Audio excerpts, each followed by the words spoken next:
ও আল্লাহ গো, এইভাবে হঠাৎ পড়ে যাবো বুঝতে পারিনি। তো এখন আমি যাচ্ছি আমার মামার বাড়ি, আর আমি হঠাৎ দেখতে পেলাম আমার চুলের এরকম অবস্থা। তো চুলের এই অবস্থা দেখে মনে হচ্ছিল যেন কেউ বোম মেরে দিয়েছে। হ্যাঁ বন্ধুরা, এটাই সত্যি। তো যেতে আমি দেখতে পাই দুটি হরিণ এক জায়গায় বসে নিজের সংসারের কথা বলছেন।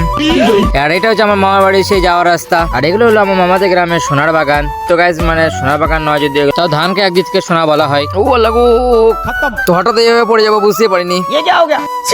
রাস্তা থেকে মামার বাড়ি দেখাই যাচ্ছে। তো আমি এখন ঘরের ভিতরে ঢুকছি। তো ঘরে ঢুকে দেখি সবাই বাড়িতে আছে, কিন্তু নানা নেই। ওই জন্য নানাকে বেরিয়ে পড়লাম খুঁজতে।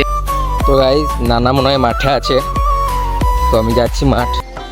बापू किसान है सब पे अलग छोरी अपनी पहचान है शहर वाले देखे होगे छोरे तूने सारे गाँव वाले छोरे दी खुद दी पहचान है खेतों में जाके देख हरियाली मेरे गाँव की तो भाएगी ना हवा तुझे कहीं और बाहर। আর আমি আগে থাকতে একটা উপরে একটা ড্রোন সেট করিয়ে দিয়েছিলাম। তো 30 মিনিটে মাত্র আমি এতটাই কাজ করতে পারলাম, আর এখন আমার দম শেষ হয়ে গেছে। এখন কাজ ভিডিও কিছু করতে পারবো না।